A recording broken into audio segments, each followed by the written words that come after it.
الله العلي العظيم. أعوذ بالله من الشيطان الرجيم. بسم الله الرحمن الرحيم. الحمد لله رب العالمين، ثم الصلاة والسلام على سيدنا محمد وعلى آله الطيبين الطاهرين. أما بعد، فقد قال الله تبارك وتعالى في كتابه المبين. بسم الله الرحمن الرحيم. قد أفلح من زكاها وقد خاب من دساها. صدق الله العلي العظيم. اللہ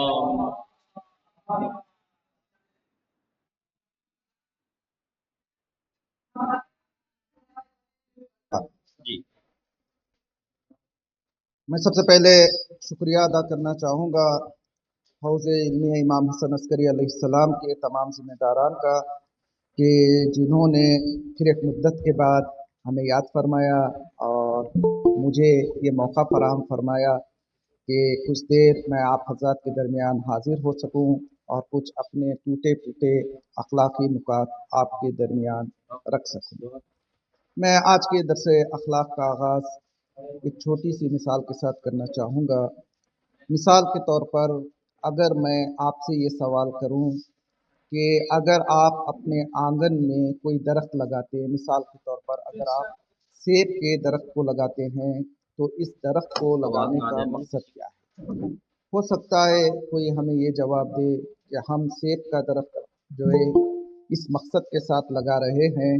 کہ ہمیں یہ درخت جو ہے سایہ دے گا۔ ہو سکتا ہے کوئی ہمیں یہ جواب دے کہ ہم سیب کے درخت کو اس لیے اپنے آنگن میں لگا رہے ہیں تاکہ اس کے پتے ہمارے کام آئیں، لیکن اگر غور کیا جائے تو حقیقت میں درخت کو سائے کے لیے نہیں لگایا جاتا ہے، گرچہ جب درخت کو لگایا جاتا ہے تو سائے والا فائدہ بھی ہمیں حاصل ہوتا ہے، لیکن درخت کو لگانے کا اصل مقصد سایہ حاصل کرنا نہیں ہے، بلکہ اس درخت کے ثمرہ اور میوے کو حاصل کرنا ہے۔ بالکل اسی طرح سے اللہ سبحانہ و تعالیٰ نے ہمیں یہ جو دین جیسی نعمت سے نوازا ہے، یہ بات صحیح ہے کہ جب دین انسان کی زندگی میں آ جاتا ہے تو اس کے ساتھ بہت ساری چیزیں بھی آ جاتی ہیں، اس کی دنیا بھی آباد ہو جاتی ہے، اس کی آخرت بھی آباد ہو جاتی ہے، لوگوں کے درمیان اس کی عزت بھی بڑھ جاتی ہے۔ لیکن دین کا مقصد یہ نہیں ہے کہ وہ آپ کی دنیا کو آباد کر دے، نہ ہی دین کا مقصد یہ ہے کہ وہ آپ کی آخرت کو آباد کرے، نہ ہی دین کا مقصد یہ ہے کہ لوگوں کے درمیان آپ کو وہ عزت دار بنا دے۔ نہیں، جس طرح سے ایک سیب کے درخت کو لگایا جاتا ہے اس کا اصل مقصد سیب حاصل کرنا ہے، خود سیب جو ہے درخت کو لگانے کا اصل مقصد ہے، لیکن ساتھ میں سایہ بھی حاصل ہو جاتا ہے، منظر بھی اچھا لگنے لگتا ہے، دوسرے فوائد بھی حاصل ہو جاتے ہیں۔ بالکل اسی طریقے سے خداوند عالم نے دین جیسی نعمت سے ہمیں نوازا ہے تو اس کا مقصد یہ نہیں ہے کہ دین کے اندر داخل ہم ہو جائے تاکہ ہماری دنیا آباد ہو جائے، دین کے اندر اگر ہم داخل ہو گئے تو ہماری آخرت آباد ہو جائے گی، نہیں۔ جس طرح سے سیب کے درخت کو لگانے کا اصل مقصد سیب حاصل کرنا ہے، دوسری چیزیں نہیں، گرچہ دوسرے بینیفٹس اور دوسرے فوائد بھی جو ہے ہمیں حاصل ہوتے ہیں، بالکل اسی طرح سے خداوند عالم نے دین اس لیے نہیں بھیجا ہے کہ ہماری جو ہے دنیا آباد ہو جائے یا ہماری آخرت آباد ہو جائے، نہیں، بلکہ خداوند عالم نے دین کو بھیجا ہے ایک خاص مقصد کے لیے۔ جب تک وہ مقصد حاصل نہیں ہوگا اس وقت تک دین کا مقصد پورا ہونے والا نہیں ہے، گرچہ دین کے اندر جب ہم داخل ہو جائیں گے تو ہمیں دوسرے فوائد بھی حاصل ہو جائیں گے، ہو سکتا ہے ہماری دنیا آباد ہو جائے، ہماری آخرت آباد ہو جائے، لیکن یہ سب کچھ اس وقت کا آمد ہوگا کہ جب دین کو بھیجنے کے اصل مقصد کی طرف ہم توجہ کریں گے۔ بہت سارے علماء ہیں، انہوں نے بھی اپنی کتابوں میں یہ تحریر فرمایا، بعض علماء نے تحریر فرمایا کہ خداوند عالم نے دین کو اس لیے بھیجا ہے تاکہ ہم دیندار بن جائیں، دین کے دائرے میں داخل ہو جائیں، تاکہ ہماری دنیا اور آخرت دونوں آباد ہو جائیں۔ اور آپ بھی بارہا سنتے رہتے ہیں کہ جو شخص بھی دیندار ہو جائے گا، دین کے اندر داخل ہو جائے گا تو اس کی دنیا بھی آباد ہو جائے گی، اس کی آخرت بھی آباد ہو جائے گی۔ لیکن یہ ڈیفینیشن جو دین کا بعض حضرات نے پیش کیا ہے یہ کمپلیٹ نہیں ہے۔ یہ وہ بینیفٹس ہیں جس طرح سے سیب کے درخت کو سیب کے لیے لگایا جاتا ہے، گرچہ اس سے سایہ بھی مل جاتا ہے، اس جگہ کا منظر بھی خوبصورت لگنے لگتا ہے، بالکل اسی طرح سے یہ جو دین میں داخل ہونے کے بعد ہماری دنیا اور آخرت اچھی ہو جاتی ہے، یہ اس کے سائیڈ ایفیکٹس ہیں، اصل مقصد یہ نہیں۔ اور بعض علماء نے یوں تحریر کیا، کہا کہ دین کو خداوند عالم نے اس لیے بھیجا ہے تاکہ انسان دین میں داخل ہو جائے تو ہو سکتا ہے کہ اس کی دنیا خراب ہو جائے، لیکن دین ہماری آخرت کو سنوارنے کے لیے اور ہمارے آخرت کو صحیح بنانے کے لیے آیا ہے۔ میں کہوں گا نہ پہلے والا ڈیفینیشن پورا ڈیفینیشن ہے، نہ دوسرا قول جن لوگوں نے یہ تحریر فرمایا کہ دین اس لیے آیا ہے تاکہ وہ ہماری آخرت کو آباد کر دے، یہ والا ڈیفینیشن بھی انکمپلیٹ ہے۔ اور رہبر انقلاب اسلامی مرحوم امام خمینی اپنی کتاب میں یہ تحریر فرماتے ہیں کہ